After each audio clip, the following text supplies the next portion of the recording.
Excuse me, committee, we're going to call to order now. We have a quorum, and we have applicants here, so we can begin. I just wanted to say, first of all, that we have 3 different categories tonight: facilities, public service, and housing. And so we're going to begin with the YWCA. Karen, welcome. Thank you. Good evening, everyone. I'm glad to be here tonight. As you know, we are requesting $40,000 for our domestic violence program, an issue that has been in the news quite a bit Karen, today. could you just hold off for a minute? We're having a technical glitch. It's not with me, though. We want you to be on TV, and you're not on TV. Hey, we're ready to start. Okay, bye-bye. Sorry, I didn't.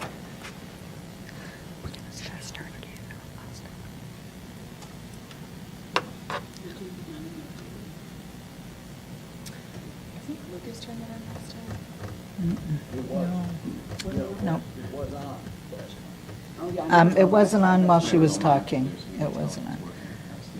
Okay, give him another call. Tell him it's not on. No. It's on Are you TV, running? it's Because on. our monitor in here isn't on. We just don't know. Okay. Okay, you're live. Thank you. Okay, great. Thank you. Bye-bye. Yeah, something wrong with our monitor. it says. Okay, sorry, ladies and gentlemen, there's just something wrong with our monitor. Why don't you start over anyway? Take from the top? Yeah. Okay. Good evening, everyone. I am Karen Singer, the CEO of the YWCA Evanston North Shore, and I'm very glad to be here tonight. As you know, we are requesting $40,000 for our domestic violence program. We're located at 1215 Church Street, and our administrative phone number is 847-864-8445. Our 24-hour hotline for domestic violence callers is 877-718-1868, and our website is www.ywca.org/Evanston, and our email is info@ywca-ns.org. So many of you know that the YWCA is involved in a month-long challenge. It's called the Purple Purse Challenge. Some of you have posed with the purple purse, and I thank you. You can go onto our Facebook page and follow the Purple Purse around Evanston. But basically, the Purple Purse Challenge is a way to raise awareness about domestic violence and to raise critically needed funds for survivors and their children. You'll also be seeing some banners around town saying that domestic violence is everybody's business. And it is. It's everyone's business because domestic violence continues to be a huge problem for millions of women and children. Some have even called it a health crisis of epidemic proportions. 1 in 4 women in Evanston will be a victim of domestic abuse at some point in her life. So for Evanston, taking the population of women over the age of 18, that's going to be close to 35,000 women who will be impacted by domestic violence. If I'm remembering the population of Evanston, that's about half the women, half the population. And we also know that partner violence is happening to younger girls and young women. 1 in 5 high school and college age women, young women, report being in an abusive relationship. Dating violence is the #1 health concern for women ages 16 to 24. We know these numbers aren't just abstract numbers. We had a table at Streets Alive on Sunday, and we had a volunteer staffing that table along with some staff, and she came in Monday morning and she said, "I cannot believe what I heard." 6 different women came by her table to tell their stories of abuse in their lives. So this is happening to women we know, our coworkers, our neighbors, our sisters, our mothers, etc. And we know that that the violence and the abuse that happens in our homes behind closed doors spills out into our community in other ways. Children living in violent homes are more likely than their peers to experience a wide range of behavioral, social, emotional and cognitive difficulties. How can a kid experiencing this kind of stress and trauma in their home come to school prepared and able to fully learn? We recently had a donation on our site for the Purple Purse Challenge from someone who called themselves the daughter of an abused survivor, and she recounted a story, a 7th grader, that had to drag her mother down the stairs because her stepfather had beat her unconscious, call the police, and ended up in the police station all night. And I kept thinking, how does a young person like this go to school the next day and do what is required of them? And many of us understand the connection, especially those who work in the criminal justice system, that the violence in our homes is reflected in the violence on our streets and in our gangs. And the cost to our medical system, healthcare, and criminal justice system, lost wages and productivity, are well over $6 billion a year. So this impacts all of us, and this is what makes domestic violence everybody's business. Our application outlines in detail our comprehensive services. We are the only comprehensive domestic violence program serving the Northeast Chicagoland area. I've been coming before you for a decade, so you certainly are familiar with our services: a 24/7 hotline, an emergency shelter for women and children, a community counseling program for women who are not in residence with us, and a legal advocacy program. We directly serve well over 800 women and their children every year, and our relationship violence prevention program, called Building Healthy Relationships, works in elementary schools through colleges and reaches over 2,000 young people every year. This year, I'm really glad to report, we will be working with all the 7th graders at King Lab, Chute, and Haven, and all grades at Bessie Rhodes, and all juniors and seniors at the high school. Really critical work. So, what can our community do to make some progress in ending this? First, we need to acknowledge how deep and pervasive it is and how it is related to other challenges we are facing in our community. And we must talk about it openly and honestly and again to bring it out from behind closed doors. And then, of course, we need more resources to help victims who are trying to end the abuse in their lives. And we need to make sure that perpetrators are held responsible. You know, front and center in the news is what is going on in the NFL. And I have to say, and prior to the conversation where we're not sure whether they will retract what happened, but they have committed to tougher sanctions for perpetrators and education for their players. And that sends a really important message. And we know that early education and prevention with young people is key if we're going to break the cycle. And last but not least, we need to come together as a community to say it is unacceptable, intolerable, and we're going to work together to end it. I was really encouraged at the city's health summit last month when a special breakout session was created that just talked about and strategized about what we could do about violence in our homes and violence on our streets. And I've been asked to convene a task force, which I am more than encouraged by, in cooperation with the health department, to really think about how we as a community can collectively work to end the violence in our homes. The YW has been able to deepen the impact on the issue because of support from our government partners, and CDBG has played a steadfast role in helping support the services we provide, helping us end the violence in the lives of women and children. Thank you for your continued support of our program. Thank you for all your work. Thank you. Really. Any comments from anybody? We need to move along, sort of. Jeannie Sankey. Good evening. A quick question. If we're going to bring this out into the open, I'll start with my own example. A girl in my neighborhood, just teenaged. I've known her since she was very small, and I know that she has, within the last year, been dating a young man who I know is abusive towards her.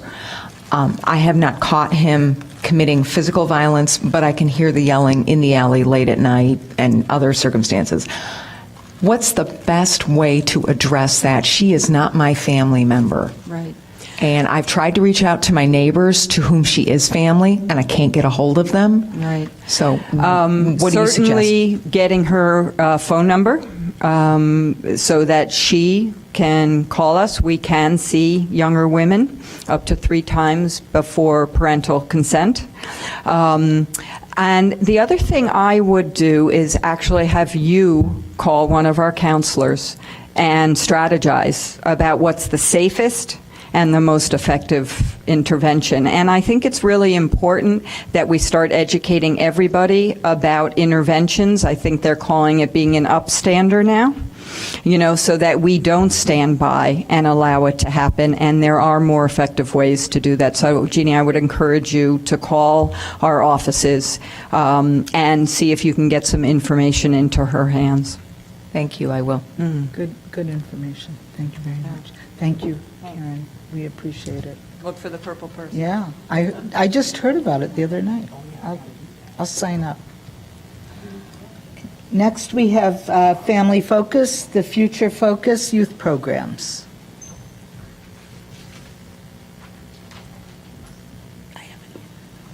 Welcome. Good evening. Hi.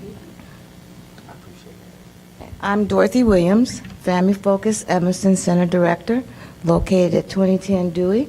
That's in Evanston, 847-475-7570. My fax is 847-475-7590.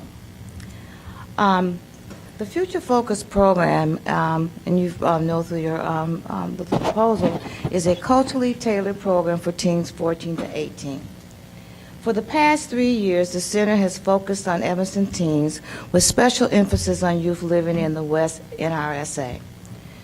During the Mayor's Community Forum last year, members provided suggestions, goals, and initiatives to reduce violence, engage 2 age groups of youth, 14 to 18 and 18 to 25.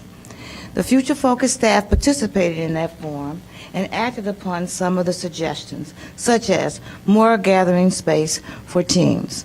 The center has provided a game room and homework space for teens 3 days a week, 4 to 8 p.m. Teens design their own space. In addition, this year we're providing transportation in the evening to youth who feel uncomfortable in walking home at night. Number 2, suggestion was involve youth in the discussion rather than allowing it to be adult-driven. The Future Focus meetings have provided youth the opportunity to discuss problems they are facing in the community and with their peers. Out of this discussion, the problem of bullying was discussed, and the need for an anti-bullying campaign was suggested. The center recently received a small grant from Peaceable Cities to be used by the teens to plan and implement an anti-bullying campaign. The anti-bullying initiative will be incorporated in each of the 4 Future Focus activity components: leadership development, family life, community life, self-expression, and community service. The Future Focus teams will function as a steering committee for this project, will consist of 4 important areas. The first will be a workshop for the steering committee on bullying, will be conducted by an authority on bullying, such as Carrie Goldman. The second is the creation of a bullying survey, which there will be help in the creation of that survey by Joey Rogers of Peaceable Cities. And the survey will be taken in the schools and at certain specific locations throughout the city. The distribution of the survey and a report of the findings will be prepared with the assistance of Peaceable Cities and the Family Focus staff. And then there will be a day-long workshop for all teens on bullying, resulting in an agreed-upon plan for a citywide bullying campaign. During the last 2 years, the program has served 30 youth. Today, the Future Focus staff participated in the ETHS Activities Fair, and 26 new youth signed up for the program. Some of our teens are members of families or friends of the families who have been affected by the violent acts that have occurred in our city. And many of our youth are victims of cyberbullying and texting bullying. So Future Focus will promote the cyber citizenship program among our teens. The outcome is for our youth to learn how to recognize and respond to online dangers and text bullying. A public service goal outlined in the city's consolidated plan for 2010 and 2014 is to invest in programs to ease Evanston High School students' transition into the workforce, and I added into college. So we thank you for your support, and I ask you to continue investing in Future Focus. Thank you, Dr. Williams. Any questions from our committee? Yes, Ms. Sankey. One quick question, Dr. Williams. First thing that jumped out at me when I read your initial application was that there was nothing for the Girl Scouts this year, and I was curious what had happened to that program. Okay, we do have a Girl Scouts program. It wasn't included in the initial proposal as one of the activities provided at the center.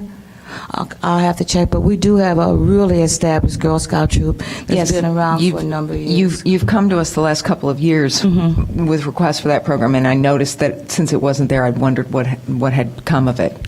Right, well, the Girl Scout programs is in the younger classroom with Dream Team. That's with Joanne Avery, and that's from 10 to 12.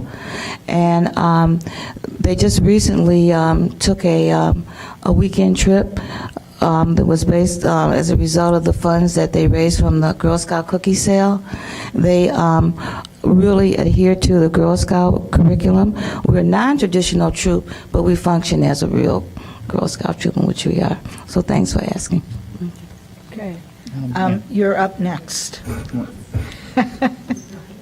Family Focus, Weisbord Homes Center repairs. Yes. So my name is Katarina Varvaro, and I'm the Director of Finance, Human Resources, and Administration for Family Focus. Of course, I'm at the downtown office, but this is about the 2010 Dewey Evanston site, and that's our Family Focus Evanston site, 847-475-7570, and the fax number is 847-475-7590. So now we're talking about something very near and dear to our hearts and to what we care about in Evanston. I think we really truly try to prioritize what we need for that building, because it's not really just about infrastructure, but how do we maintain a very welcoming center for these kids, for the Future Focus kids, for the Girl Scout troops. And so when we're looking at total cost for what a building might need, we could have came to you with tuck pointing or roof, or roof problems or things like that that are really just about building infrastructure that really doesn't change. You already came to us for those. Yeah, well, and we have more. So again, this year we said we need to prioritize to what is important to this community. And we feel that right now the programs for the kids, the after-school programs, the Future Focus, the Girl Scout programs, we need to have a site that is safe, that is healthy, that is secure, and that will not cause any risk or any damage or liability to anybody in the building, the community members, the children, the participants, and the tenants. So that's why we're coming to you with these very particular items. Replacing the gym floor, which may sound frivolous, is not, when you want kids to be there and enjoying it without tripping over themselves and hurting themselves. Liability is a big concern. And so, when you look at infrastructure, and I could say more tuck pointing, I don't really think that does anything for the children or the participants, in the long run. Maintains the building. Don't make light of those kinds of improvements. You've got to know that. No, we're not making light of it, but what I'm saying is in making these choices, we're deciding to bring to you the things that we feel might be important to the community right now. Family Focus spends practically $100,000 per year in terms of budget to maintain that building. Plus, we've added other capital items, including mortgages for the elevator project. And we will continue to invest in that building in the appropriate manner. I think the future of Family Focus and the legacy of the Weisbord Homes Center is extremely important to Family Focused and to the community, and we want to be able to continue to maintain that.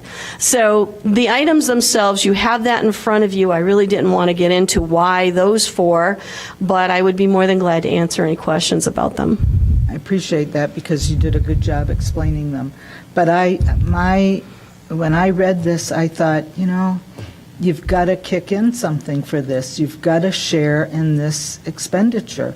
I mean, the cross connection for the, plumbing issue, that's an important thing.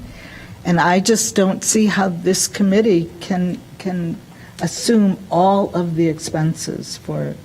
I mean, can we've done a appreciate that. really good job maintaining your building. We've gone to the wall on it. I mean, we've really done a good job. And I think that building is so important to maintain. And that's why we give. We all feel that way. But Right. I personally, I have no idea what anybody else feels, but I think there needs to be a sharing here. Well, like I said, we do share because I can show you the expenses of 100,000 plus in plumbing and electrical work and all different kinds of work that we do all through the course of the year. Last year alone, I think was about $60,000. We do share and we do invest in it, and we talk to our board about it, and we talk to our finance committee about it every year for that $100,000 reserve. Yeah. Okay. Any questions from anybody? No? All right. Thank you very much. Thank you. CJE, oh. Howard Street Adult Day Services mural. Good evening. You know what? It's more than a mural, so go ahead. Good evening. I'm Magdalene. I'm a grant writer at CJ Senior Life. We run an adult day services program on 1015 West Howard Street, right next to the old Dairy Queen. It's in Evanston's 8th Ward. And we propose to create and mount a mural on the Howard Street facility that we feel will offer 3 major benefits to Evanston. First, it will beautify the Howard Street corridor, which is mentioned repeatedly in your consolidated plan. Second, it will both beautify CJ East facility, which was formerly an A&P grocery store that we think was built between the 30s and the 50s. And it will offer, it'll hopefully secondly stimulate curiosity about the services therein, which are our transportation services and adult day services. And we hope this will pull more clients in, that we can help more Evanston seniors. And third, it will meet the needs of HUD's 2010 to 2014 Evanston Consolidated Plan, primarily beautification of the Howard Street corridor and the plan's neighborhood facade program. And secondarily or indirectly, the mural, through promoting our services, will meet the, quote, non-homeless special needs, end quote, by reducing isolation and improving quality of life to more Evanston older adults. So I will first quickly describe the mural, and second, CJ's services to the Evanston community with specific emphasis on the adult day services mural. So the mural will consist of a 3-dimensional mosaic using squares made from metal. The squares will all be crafted by the adult day services participants, and they will vary in depth, shape, and texture. The creative arts therapist will produce and supervise the design and building of the mural, and our plan is to bolt the mural on the east side of the building, but it will be viewable from Howard Street. And we included pictures on our Zoom grants application, so you guys can see different perspectives of that. Our adult day services in Evanston annually provides services for approximately 130 older adults on Chicago's north side, Wilmette, Skokie, Lincolnwood, and of course, Evanston. The majority of our adult day services clients live with dementia or have a physical disability. Services include the robust creative arts therapy program, socialization opportunities, and health and wellness activities. All programming is tailored to meet the individual's physical, cognitive, and emotional needs. Family members and other caregivers benefit from much-needed alone time, the opportunity to maintain full-time employment, and to actually go to work less anxious about their loved one. 45% of all 30 Evanston residents at our adult day services facility are low income and all receive transportation services from CJ to and from the adult day service activities. The main goal of our ADS program is to help aging individuals remain at home as long as possible. CJ is currently the only adult day services program and facility in Evanston. Overall, CJ assists more than 300 Evanston residents through a variety of services, including the adult day services, transportation, home-delivered meals, counseling, personal care, health education, and benefits assistance. 80% of all of these clients receive free or subsidized care. Thank you. Well, I can tell you that I think your building is one of the ugliest buildings on Howard That's why Street. we're really excited about this opportunity. I know, but I read with some concern, staff's concerns about whether or not this is an appropriate use of the dollars. Okay. And I think that one of the things, I don't know if you all have ever been there, it's an amazing place. You focus a lot on artwork and crafts with the people who are students there, whatever you call it. Correct. Participants. Enroll, I don't know, students. I Right, think. right. And when I read this, I thought, well, this is really therapeutic. And it's not really a mural, it's more of a sculpture, right? I mean, it's not anything you're going to paint on, right? I mean, Correct, you're going to correct. bolt it on so you can clean and. Right, and take it out. Anyway, so I just hope there's some way we can figure out how to support this. Because if you went there, it is the most touching thing I've seen in a long time. And these are people who, some of them, not all of them, but when they show up, you think there's not a possibility these people can be productive. Right. And then once they get in there, they're productive. It's really, it's so interesting. I was at the Christmas party, Oh, nice. and it was just amazing. I was very impressed. So, the building is really ugly, and I don't know if this is That's why going we to need improve the it or sculpture. not. Huh? That's why we need the sculpture. Yeah, I don't know if it's going to improve it or not, but I think the effort is a beautiful one. Alderman Braithwaite, and then Stuart Updike. Okay. Sir. Thank you. Thank you, Madam Chair. I have a question. Do you have a rendering or just something to accompany your application to give us to look at? At this time, we do not. The arts therapist was on vacation for a month. I believe she's finishing her PhD. So we had the concept and not the actual design, but that is forthcoming. She just returned on the 8th, so yesterday. Got it. So we can get you that. Peter, Or did just you to see the get- building? Yeah, I saw a copy of the building. I'm a visual person, so Yes. it would be helpful to get Yeah, an I idea do. of what the art looks like. So if you could Or follow that. up with our staff and get course. that. And with us, too. Well, that's what I mean with staff, Sure. so Sarah can, Ms. Flax can distribute it. That would be awesome. I can tell you this, there won't be any signage or marketing or advertising. It will purely be a piece of art. And you won't be able to show us exactly, but you can show us what the material Yeah. will Yeah, look that's- like. that's study. what I mean. That's what I And maybe mean. this is what somebody would do. but Correct. Just so we could see it. Yes, that is forthcoming. Okay. Stuart Updike. Good evening. Good evening. Do you have a Plan B in the event that you don't get all the money from this committee that you're looking for? Yes, we will keep fundraising for it, and there was an amendment to the budget. We had put in for the Adult Day Services Director at 5% full-time, the whole thing under our ask line, a requested amount, and it's actually 2% to be asked.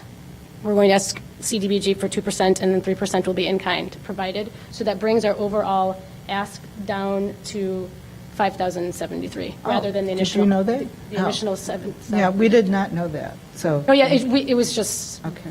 it was just All seen right, by a that's- director, and they, yeah. Okay, so that's good. What do you absolutely need in terms of dollars for this About the project? about the $5,000. The arts therapist is really good at resalvaging and recycling existing materials that will actually be used for the art, but the cleaning of the building, the bolting, and, we'll probably have to hire someone to actually professionally bolt that on. Thank you. You're welcome, thank you. Okay, all right. Anybody else? No. Thank you very much. Thank you. It's an interesting project, and Have a as soon as you could get us some kind of artist rendering would I be will. great. Okay, have a very good night. Thank you. You too. McGaw YMCA. The Mosaic Room Accessible Bathrooms.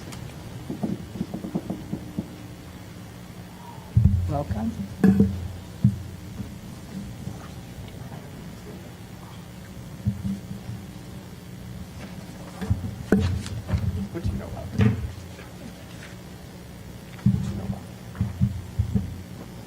Okay. Good evening. My name is Jeanette Mahalik, and I am the Director of Grants Management for the McGaw YMCA. With me is Paul Resge, who is the Senior Director of Building Services for the Y. The McGaw YMCA is located at 1000 Grove Street in Evanston. The McGaw Y's main phone number is 847-475-7400. Our website is mcgawymca.org. My email address is jeanettem@mcgawymca.org. The McGaw YMCA greatly appreciates the City of Evanston's past generous support through the Community Development Block Grant Program. Many of our capital projects would not have been possible without this vital funding. We also appreciate the opportunity to present tonight our 2015 CDBG request, the Mosaic Room Accessible Bathrooms Project. The McGaw YMCA has been an anchor in the Evanston community for the past 129 years, meeting the health, youth development, and housing needs of families and individuals throughout Evanston and its surrounding neighbors. The McGaw Y is an open, charitable membership association that promotes growth in spirit, mind, and body through programs and services for all. Providing safe, affordable, and accessible housing for men has been a long-running goal of the McGaw Y. To achieve this goal, the McGaw Y operates a 172-room men's residence on 3 floors of our building at 1000 Grove.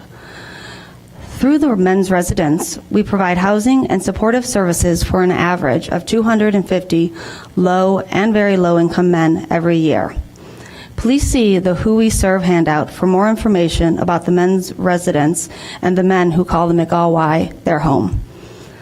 The Y's proposed accessible bathrooms project will be the capstone phase of a 2-year-long redesign and renovation of an underused space at the Y and includes the upgrade of 3 areas: a kitchen, a lounge and dining area, and 2 bathrooms. Redesigning and renovating these 3 areas, which make up the Mosaic Room, will improve the quality of life and health outcomes for the Y's resident members. It will also further decrease their social isolation. Older men who live in isolation are at a higher risk of early morbidity compared with older persons who have regular social interactions. Through the newly renovated Mosaic Room, residents will have access to a full-service kitchen in which to cook their own meals, a dining room to comfortably eat, and a lounge area to socialize and meet with guests. We all deserve to live in a home that meets our basic needs and provides us with dignity, comfort, and security. CDBG funding was previously allocated to the McGaw Y to renovate the Mosaic Room's kitchen. Additional funding was secured for this project from individual donors and a family foundation. We applied for and received an in-kind grant from Designs for Dignity in support of the project. Through this support, the McGaw Y has received pro bono architectural and interior design services. Upgrading the restrooms and making them handicap accessible represents the final phase of the project. Without a bathroom which all residents and guests can use, the goals of the Mosaic Room project will go unfulfilled. 30% of resident members receive disability and or retirement income. Thus, they are in need of an easily accessible restroom due to the disability or limited mobility. Additionally, the men's residence population is aging, and 20% of residents are 66 years and older, up from 10% of residents last year. Furthermore, 18% of current residents have lived at the Y for 16 or more years. This is an increase from 13% of longtime residents last year. The need for accessible spaces, including restrooms, will only continue to grow as more residents live at the McGaw Y for longer periods of time and grow older while living at the Y. If a disabled resident or one with limited mobility is enjoying the company of his fellow residents or guests in the Mosaic Room, he currently would need to take an elevator up at least 3 floors or take a very indirect route to find an accessible restroom. We do not want our residents to be faced with this scenario. Our proposed project will convert 2 gender-specific restrooms into 2 unisex ADA-compliant restrooms. Although the main beneficiaries of the project are our residents, all McGaw Y members and program participants, staff, and visitors will benefit from the project. By upgrading the bathrooms, the McGaw Y will become more accessible and friendly to the entire Evanston community. Thank you for your time and attention, and Paul and I welcome your questions about the project and our program. Thank you very much. Thank you. I have the same concern about this Yes. as the family focus Mm-hmm. issue. We're being asked for the whole. Sure. So I'll put that, the budget. And I we- know you have the design group Yes. doing pro bono work, but that's not, we need more. Right. So the way our complete budget and fundraising for the whole 3 phases of the project, we have raised $138,000 to date, $30,000 of which came from a previous CDBG grant. The other $108,000 was from individuals. The budget for the kitchen is currently at $94,000. Do that last year? Was it- We're still, it's being bidded out now. That's when we allocated money. Right, so that project is being bidded out. We're hoping that it comes under bid, so we'll have a surplus, so we could use some of the money that we've already raised and put it into the bathrooms. Right now. Old money, new money, it's all our money. So Well- that, I understand that. I read the proposal, we all read it, we have staff comments, we read the proposal. Tell us about the soap dispenser. Is this the soap dispenser? The $1,200 soap dispenser? No, this is not that. Is this not that one? It's another bathroom? Yeah, I don't, Oh, I know, that's Hartree. Yes. That's, Yes. I hope you don't buy a $1,200. no, and actually, one of the benefits of working with this pro bono group is that they're also able to get discounts on certain You'll have to give us materials. the name of your soap dispenser. Yes, okay, all right. All right, okay, so we understand. I Yeah. mean, we've been with the Y for years, and John is retired, and we followed the security cameras, the kitchen, the everything. And Yep. it's a wonderful effort on the part of the Y to maintain and make for decent living for your tenants. But I think at $90,000 for the 2 bathrooms, there should be some fundraising or something. Anyway, any comments? Stuart? There used to be a couple of billiard tables for the residents. Now, I know that goes back a long way. Yes. But those, you don't have those anymore, do you? Yeah, on the first floor for the I know residents. is there one in the youth lobby? There's one in the youth lobby. Well, that's that they the can youth. access. Yeah, the youth. But they had their own private, they had a billiard table and they had a pool table, but I take it they don't, that's no Not that I longer. know, do you? No, Yeah. no, there's nothing of that nature currently at the Y. We Okay. can- They have a resident lounge, which is on the 3rd floor, but no game room to speak of. Okay, well, perhaps think about it. I mean, those guys, they like to play pool from time to time. All right, thank you very much. All right, thank you. It's break time. It is. Look at that. We're ahead of schedule. Excellent. Maybe we'll get out of it. Well, 8:10, yeah.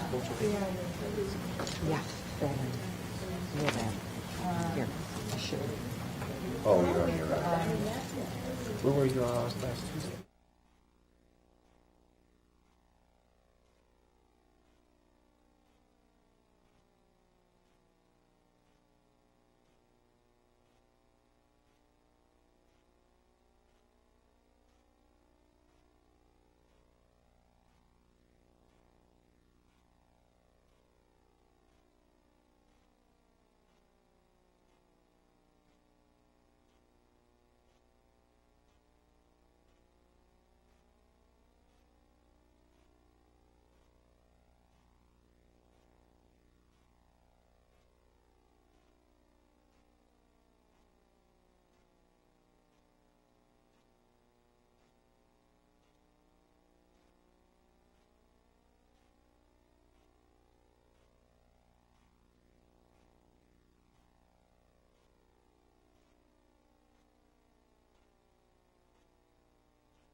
and our address is 1027 Sherman Avenue in Evanston, right across the street from Nichols School. I'm here because we are interested in changing the main address of our headquarters, and we are working toward a vision of being at 1911 Church Street, right across the street from the high school. The vision at a high level is that we will go from a current building that is inadequate to meet our needs to a new construction that we hope will be complete no later than the spring of 2016, with construction starting next year. And that will truly be a wonderful elevation of our work that respects the youth that we serve and the incredible staff people who do that work every day. I know all of you, so you're familiar with YOU's work. We are an out-of-school time agency that provides all of our services for free, overwhelmingly to youth who are on free and reduced lunch, with a focus on academic, social, and emotional enrichment. We have grown dramatically in the last 3 years thanks to federal grants and some major donor commitments, and we now serve over 1,000 youth in Evanston, and those youth are getting on a daily basis holistic services alongside the schools and alongside wonderful families that are allowing them to succeed. 7 in 10 are improving their GPAs, 9 in 10 are growing in social and emotional learning, and a number of different competencies that we evaluate. In terms of the building that will be our future home, we will be with room for our staff.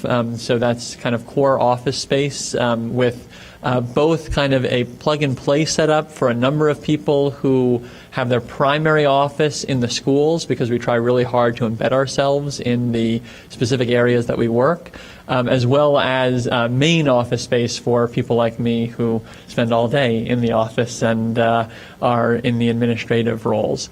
Alongside the headquarters, we're also going to have several really high-quality experiential learning rooms. We are going to continue our commitment to being in the schools. We serve kids right where they are every day after school. That is entirely going to continue. The one opportunity this is going to present is to do things that we can't do in the schools, and that includes a maker lab. This is a space that right now exists in the city of Chicago. There's 3D printing, there's different forms of exploratory learning. It's something that Penny Sebring, who has done a lot of research, and her family is wonderfully supportive of. And what it will allow us to do is to engage youth in ways that we know from a lot of research are allowing them to, it's a model that you go from messing around to geeking out, because the entry point to getting engaged is really low, and there's a lot of opportunities for STEM learning along the way. And so we believe that those additional spaces will allow us to reach new youth who may be disconnected. We also believe that it will allow us to go deeper with the youth we already serve. So we will continue our kind of core work of being in the schools, but having this building will allow us to do more and to do it better. And we are fortunate that we're in a place where we're coming already with a lot of support for the project, but we still have fundraising to do, and we're extraordinarily grateful to be considered by the city as we move forward. And I'll turn it back over to you, Alderman Rainey.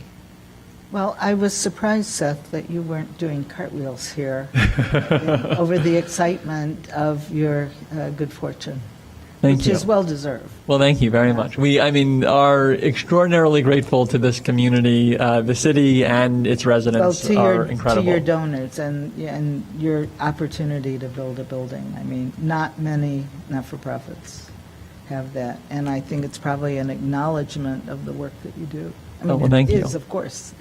Thank you. And we are joined by, obviously, many, many great partners in all that we do. Jeannie Sankey? Yes. I wanted to ask you, Seth, on the budget that was provided with your application, Yes. there's no mention anywhere about using the equity in your current headquarters. I assume once you build the new headquarters, that will be sold, and I'm wondering where the return on the sale of that property will fit into your budget for the new facility. So in our numbers, we assume a wash because we have a $300,000 mortgage on our current building. And the appraisal that was done of our building 3 years ago had it at that same level. Our hope is that it's grown in value since then, and that was a land value appraisal. They actually had the building that we are currently in at zero because they had no alternative market use. We believe that it's appreciated since then because that was 2011. But we also know that there's going to be a number of transaction costs in the sale itself and the potential that we'll need to demolish the building in order to even sell. So just for simplicity, we've currently put that in as an even outcome rather than a gain, if that makes sense. But you wouldn't say you're underwater, right? I mean, your appraisal showed that you... That's right. Yeah. So we anticipate being even. My hope is that we're slightly above water, but the question is just how much the transaction will cost. And also, we don't know how quickly it will sell because of the uniqueness of the property. So there was also some concern about assuming that we would have the liquidity from that, because our current belief is that we would stay in our building until this new building is built, and we wouldn't want to sell beforehand because it will make the move itself much easier. So we may hold the mortgage for 6 months or even a year during the time at which we're selling the property, just to allow ourselves the time to move from one to the other. Makes sense, right. Stuart Updike? Seth, what is the change in square footage? So the current building we're in is 6,000 square feet that were originally designed as a rental apartment building. And I say that to say it's very inefficient square feet. We have rooms that are too big, rooms that are too small, far too many small bathrooms. The new building will be 10,000 square feet. So it sounds like it's a 4,000 square feet increase. As you know, given your work, if you design space intentionally, each square foot can mean a lot more. So our belief is that it's 4,000 net, but in terms of usable functional space, it's a much greater increase in our abilities to do our work. Thanks. Thank you. Dolores Holmes, Alderman Holmes. I mentioned to Mr. Green earlier today the comment that was made by the Open Studios last week when you asked the question about. They didn't know. I might have. Well, I just asked him, because I thought it would be important. So if you would want to explain Absolutely. to the committee what you told me. So we are very intent in these plans to include partners and to include the community voice in the process. And we are working right now to finalize when we're going to have some listening sessions. What we anticipate, just to be clear about that role, is that we are not going to have other tenants in the building, so we'll be the only owner. But what we are going to do is there are a few common spaces. We're really going to try to outfit them in a way that is multi-purpose because we are an out-of-school time agency. The reality is there are lots of people who could use the space during the school day when we can't. And so we're hopeful to be making those partnerships so that the building really serves a community function and it makes the most for the youth and families of the community. It's a commitment that we've made directly to the donors who have, said that they want to make sure that their investment in this space is as beneficial to the whole community as possible. So we're excited about that and grateful to Alderman Holmes for her leadership. Anybody Alderman else? Rainey. Oops, I'm sorry. Oh, I'm sorry. Go ahead. You've mentioned the donors, and I know who they are, but perhaps you should say a word about who they are and, Sure. and the extent to which they've advanced this project. Yeah, so they are the reason that we're here with this project tonight. So the Lewis Sebring family, Chuck Lewis and Penny Sebring, you know their names because they have been wonderfully generous to this community. Penny's research is all around youth development and effective education, and we're delighted that she's both been an advisor in terms of her expertise as well as an incredible investor with her husband Chuck. And then Jennifer Prixton sister is, an incredible philanthropist who cares deeply about this community and has been, a resident for a number of years here. And we are just thrilled that she is so committed. So they are, really blessings for YOU and the youth that we serve. And we are excited that many people are joining them and becoming more invested in this work. Wonderful, wonderful. Alderman Braithwaite. Thank you, Madam Chair, and good evening. First of all, congratulations on your Thank you. recent success. That's exciting news, and I think it's going to do wonderful things to really springboard your organization in this town. And so I'm glad that Alderman Holmes raised the issue, because I was going to ask the question, and it was around the communication to the community. We had a resident who stood before Human Services and shared some concern regarding communication lines for the project. So I don't know if you have any more details that you can share. I think it's a great idea to get that out there. I love the fact that there's going to be a multi-purpose room where community will have access to once you kind of, figure out what those pieces look like. But is there anything early that you can share? So there's not a lot I can share because we haven't yet solidified how the room is going to come together. What I can say with total commitment is that there will be these sessions, and then there will be, a very collaborative design process. The other thing I would say is that we have not, I think, to date, managed all the communications as well as we can. And so, we made a commitment to Alderman Holmes, among others, that we will be more proactive and more engaged. And, as an example, we plan to be part of future SEBA meetings, the Central Evanston Business Association.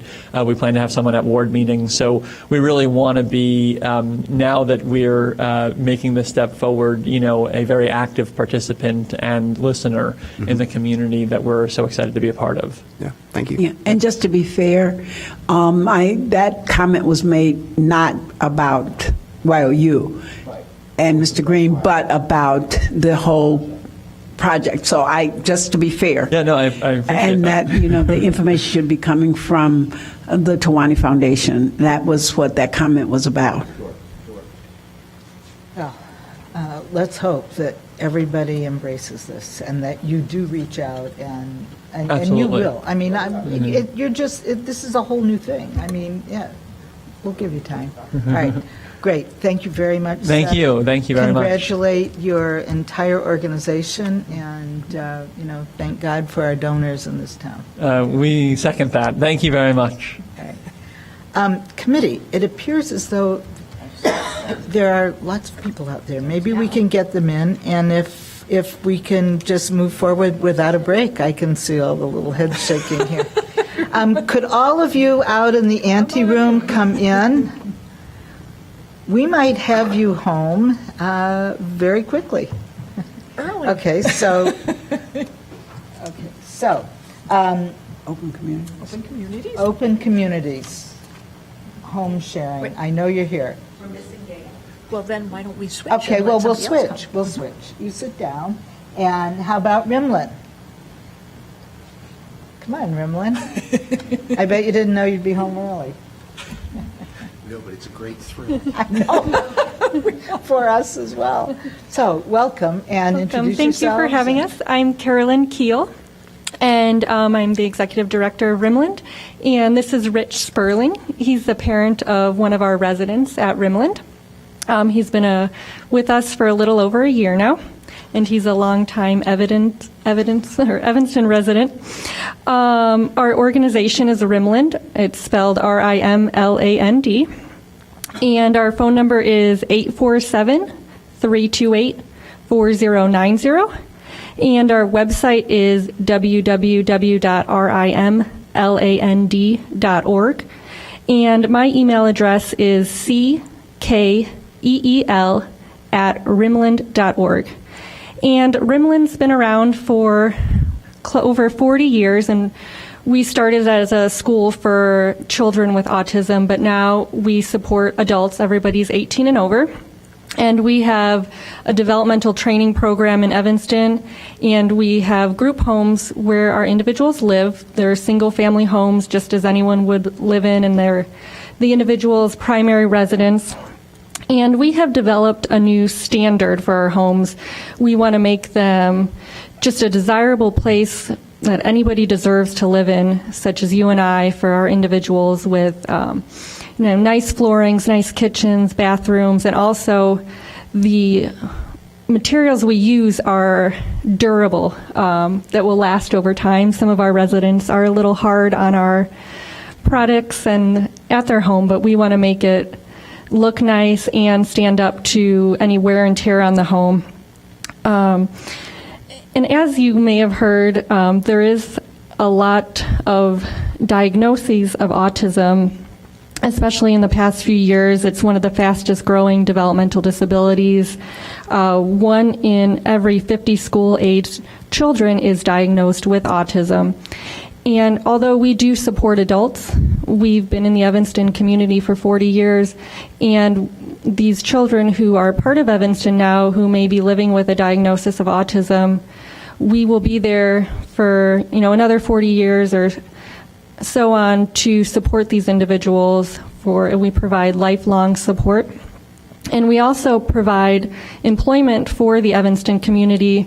We train individuals as direct support professionals, which is a title recognized by the state of Illinois, and there's a national registry for individuals with that title and training. So not only do we provide lifelong services for individuals with special needs, but we also provide employment opportunities. And Rich wanted to speak a little bit as an Evanston resident about his experience with Rimland and the community.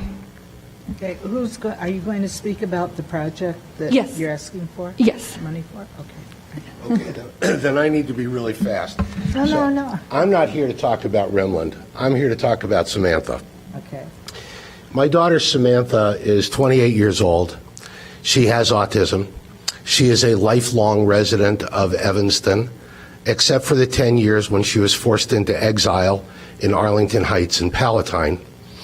And that exile was caused by our inability to find an appropriate CILA, or Community Integrated Living Arrangement, for Sam in Evanston. Sam went to school in Evanston. She went to Park School, commuted there from Palatine every day. Sam had her bat mitzvah in Evanston. Sam grew up in Evanston. This is a picture of Sam getting her hair cut at Avenue Hairstyling in Evanston. Evanston's commitment to diversity is what led us to come to Evanston in the first place. Sam's a big part of Sam's life is the Evanston community, and we're thrilled to have her back at Rimland, back living now 8 minutes from our home, and living in a home that is of a quality that makes her very happy to go back after a visit with us. I'll turn it back to Carolyn. So our project is for we call it our Hartree South home, because we have 2 homes on Hartree, and this is on the south end, to, one, bring it up to our standards of our current group homes by redoing and rehabbing the home with the new durable products and also the products that are aesthetically pleasing to our residents. And the home is home to an individual. She's been with Rimland for a long time, but this is her first. She's recently started to use a wheelchair for mobility. So we've placed a ramp at the home, but we also want to make the home accessible for her by redoing the kitchen and bathroom and widening the doorways, lowering the light switches, and making especially the bathroom more accessible for her to use. And so that is how we'll use the funds. And we're open for questions.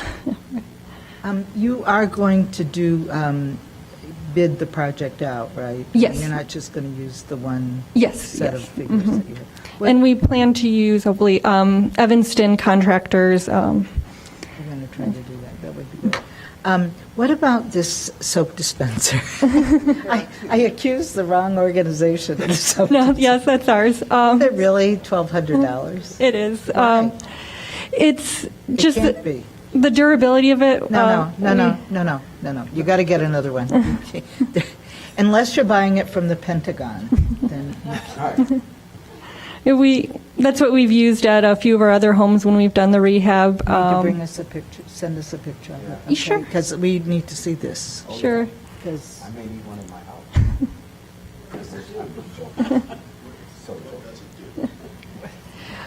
what is unique about it? Well, The what- dishwasher costs $700. The soap dispenser costs, what, $1,200?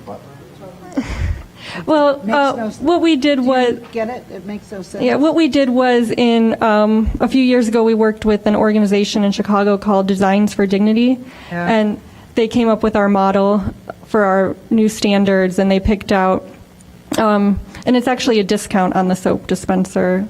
Wait. No. I think we can call I'll- Pat Hughes and Yeah. see if he can get us Yeah. a soap dispenser. It calls into question the other expenses of the Yeah, it project. does. So I Yeah. want to kind of save you. That's a huge expense. Mm-hmm. And And if there's anything, since it's our standards, able to cover some of the Right. expenses then. But why would you want to take your organization's money and buy a $1,200 Yeah. soap dispenser? That's not, Trying to save you. that's not economically sound. yeah. A single soap dispenser costs almost as much as all the kitchen cabinets. I mean, that. And more than the that- dishwasher. Yeah. Way more. This is mind-boggling to all of us here. We're erasing it off your list. Okay. So you- Yeah, if you, Yeah, we're not going to do that. And also, maybe an explanation of some of the other things, I'm not sure. But we definitely want to fix up this house. We want it to be accessible for everybody in it. And it's a beautiful project. There's some issues with the numbers. And I know that we all want to support this. Oh, yeah. But I think still, regardless whether we take it off the list or not, I want to know what it does. I mean, there has to be some justification Yeah, we can- for a soap dispenser to cost that much. There must be some uniqueness about it. It has to be something about it that would make it. yeah. Well, but you can buy a touch-free soap dispenser for, $40, really. So, anyway, because I was going to buy one. And we can just, I know it wouldn't be covered, but just for clarification, we can send specs and on the, But I think we can also be helpful to you. What we're trying to say is that we can be helpful to you, too, in terms of maybe looking at some other alternatives. That's all I think people are saying. sure. How many kids in the Hartree residence? There's 4. 4. And they're all 18 and over, so we have 4 women living there. It's a great project. And the house is great. Thank you. I know the street well. We're about to do some work on that, on the wall there that's across the street from their Oh, house. sure. And if you guys would like to plant some flowers in the little spot across from you, that's okay too. Oh, okay. We've always Sure. tried to get the residents on Hartree to take some ownership of that wall. We've been very unsuccessful. So anyway. Oh, well, we would Yeah. love to participate. And you know about the project at 222 Hartree, the auto barn is Yes, coming? yes, Yeah, that's very exciting. Okay. You might want to hook up with that. All right, anything else? All right, thank you very much. Thank you. And make sure we get that information. Sure, Okay, definitely. Thank you. Yes. Thank you very much. Okay. All right.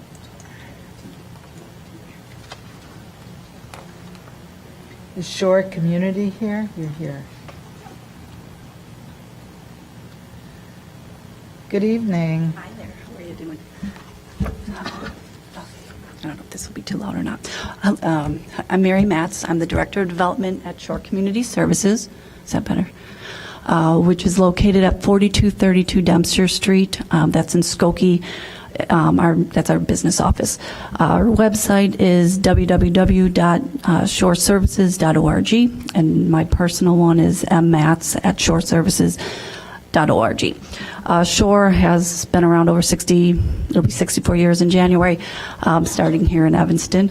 And we work with children and adults with intellectual and other developmental disabilities. So the project at hand, this particular round, is to remodel a bathroom at 511 Judson. It is a condo owned by Shore, and it's part of our supported living arrangements program. As you're well aware, I've been here in the past seeking funding for the Patricia Lloyd Townhomes, which is also part of that program. Judson is a scattered site location where two women who have, obviously they're low income, but they're more independent than individuals that live at the townhomes. And the SLA program currently serves 16 adults with mild intellectual or developmental disabilities, and who are able to live semi-independently or independently with moderate intervention, or I would say case management is offered. They may need some intermittent support, and that is offered through, in addition. So it's not just a residential unit. Other services are provided, like budgeting, transportation training, case management, as I mentioned, cooking, anything that the individual may need, because they all have individualized goals, are part of their rent. And just to kind of give you an idea of, the rent is subsidized by Shore. So on average for this particular unit, they're paying $284 between the two ladies a month. So it's very reasonable, beyond affordable, but that's not only their rent, it is the services that are provided within.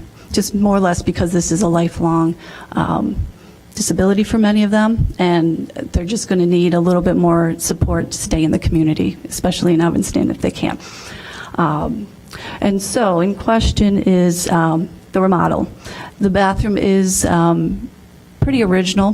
The bathtub could use some, actually we would like to remodel the whole bathroom, primarily because the tub has been refinished. It's probably been 3-4 years now, but the paint is coming off. So as the ladies are cleaning, you see a two-tone of paint, and it's just very unsightly to say the least. And it's not skid resistant. So we do have one resident who is 70, in her 70s, and has some arthritic conditions. So we don't want her falling. There's also rust on the tiles under the sink. Small little tiles, they also have a hard time cleaning those. Shower head and faucet are not low drip or the low flow units that waste water. And what else can I say about that bathroom? There's not a grab bar. There are some in the shower areas, but there's not one by the toilet, which now is, especially the older woman, I won't say older, but the woman in her 70s, she may need a little bit more assistance just getting off the toilet. So a grab bar would be good to have there, and the exhaust fan that they currently have, very loud. So there was a timer that was set just so it wouldn't disturb the neighbors in the unit. So we're looking to replace that with kind of like a silent or like a whisper fan. But that is pretty much the gist of our project. Well, it's a very neat and tidy project. It's not a big bathroom. It's a 2-bedroom unit, so each woman has their own bedroom, 1 bathroom, and as I said, there have been, tiles, larger tiles too. So like the whole bathroom floor as well as the surrounding bathtub area would be retiled. Are they ever going to be without a bathroom while this work is going on? Do you know? I was thinking about what. Oh, like just in terms of making accommodations. Many of them, actually, I know one of the residents has a family in the area. So if it came to, like displacing them for a week or so, we can make accommodations. Right. Any questions, anybody? It's very tidy. Well, thank you. And I appreciate the support we've received from Evanston in the past. And eventually we will get the townhomes taken care of. We're just still waiting on. And I'd love to come on a tour. Well, and anytime. I think all of us would. Any of our facilities are more than open for. When you get it all spruced up. Well, yeah. Okay. Thank you. Thank you. You guys Thanks have a nice very evening. much.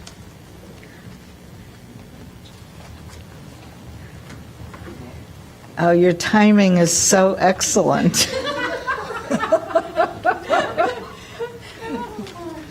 I said we could be running ahead. The show could not go on without you, so welcome. Thank you, welcome. Alderman Rainey.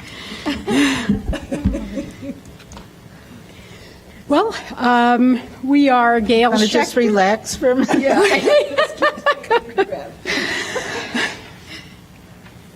Okay. Good evening, everybody.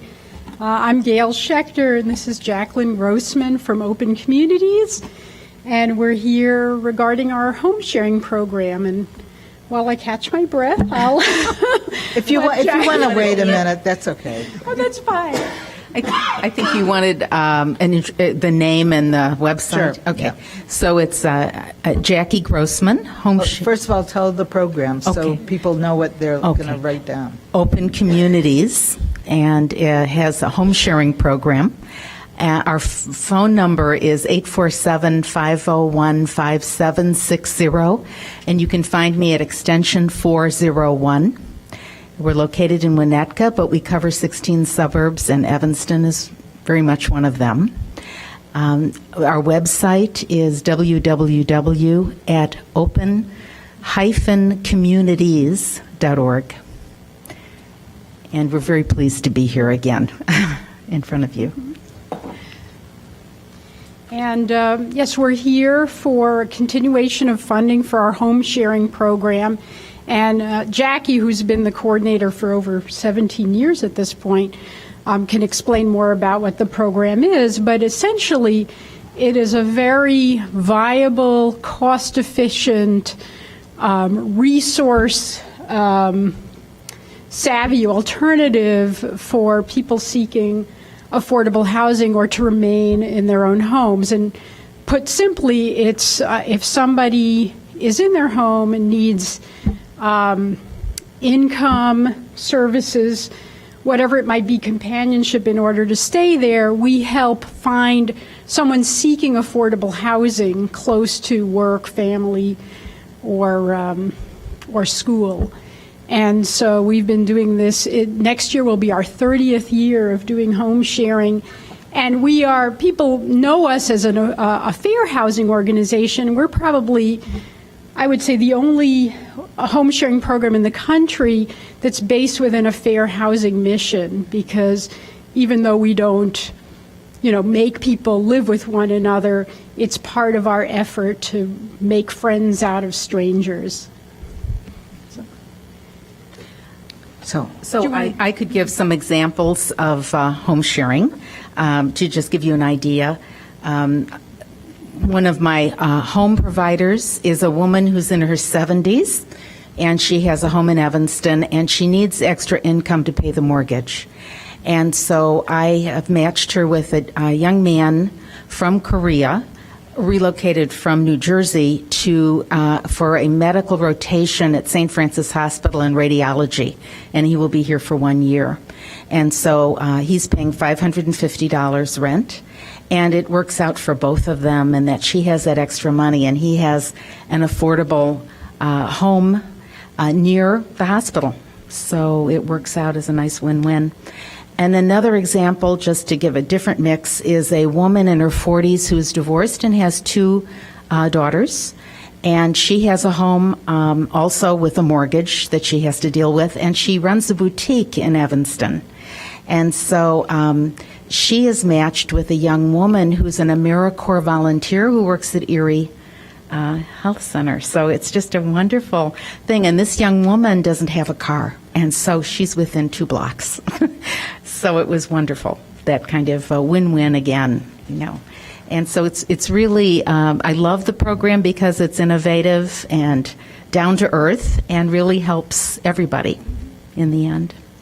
I just wanted to add that the funding, this year's funding that we've applied for, I think it's 11 or 12,000 we asked for.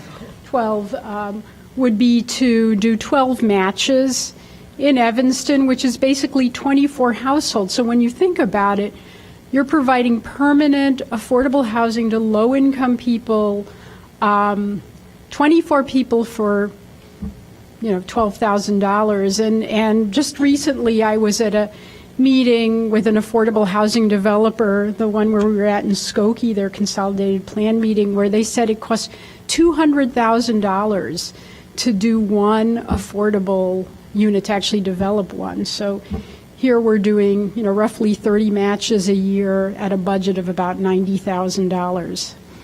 Well, it is a classic affordable housing program. And while we call it a home sharing program, it is an affordable housing. I mean, it's, where can you find an apartment or a room, even in a single room occupancy, for 500 and something? I mean, I can't think of what the Y charges, but. I think it's over 600. Is it? Mm-hmm. Yes. And this includes all utilities. Yeah. So it's a good deal. And who sets the rent? I mean, do you have a limit? Or Well, is it- it's how the homeowner perceives what they need. And you discuss it. And with we them, discuss yeah. what the market can bear. And so then it's a negotiation. Right. But regardless, it's something that they wouldn't be getting and that the tenant would never find on the open market. That's really. right. So you're adding to the housing stock. Alderman Holmes. Oh, I think I want to speak. Anybody want to speak? No. Alderman Braithwaite? No. Huh? Okay. Thank you very much. Thank you. You may go home now. Okay. Have a good evening. We don't. This doesn't usually happen. I know. No, it doesn't. But thank you very All much. right. We appreciate Good it. night. All right. Our applicants have completed their presentation, and now it's time for the committee to chat. Alderman Braithwaite. And maybe this is a question for the chair and also for staff. I was just interested in possibly taking a tour to see a few of these facilities.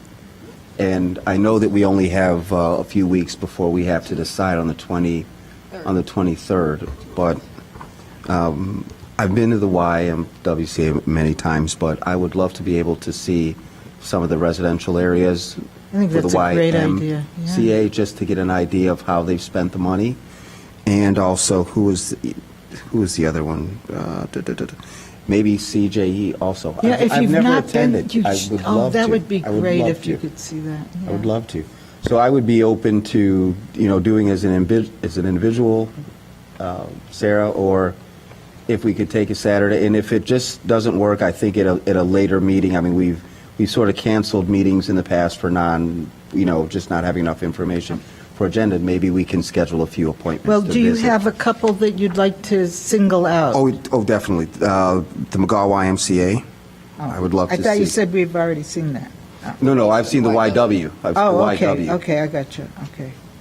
I haven't seen the residential area. And then also CJE. I would love to Yep, I would love to visit that. too. What about? So obviously, there's nothing to see with YOU. At least not yet. Not yet. It's a hole in the ground. Yeah, All right. yeah. That's a great idea. Let's do that. Also, staff explained earlier that under the next meeting, that meeting is not at 7 o'clock, but it's at 7:30, and the agenda says 7. April told me earlier that it's going to be at 7:30. So are the rest of the meetings at 7:30? I don't know. Is this the last Is the meeting? last- That's the last The meeting? last one of our allocation meetings, and then our normal meetings are 7:30. The 23rd? 23rd, which is a Tuesday, yep. And that's our allocation meeting. Oh, after that? Our next meeting is the 23rd. Right. The meeting on the At 16th was canceled. We are going to send a package of all the information.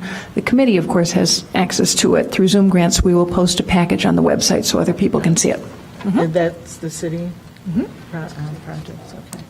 All right, now, so make sure you read the city projects if you haven't already, because there's not much to say about, I mean, they come and ask for money and for streets, and not much to discuss. Could you say, what? Did we get information about the applicant that was not at the last meeting?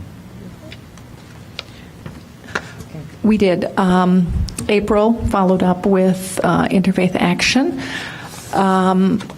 They had received, or at least according to everything we had seen, the information had been sent. We checked to make sure that the emails had gone out. Everyone else had gotten them. There were no bounces that were perceptible. The emails are coming out of Zoom Grants, so they can just say that it left their server.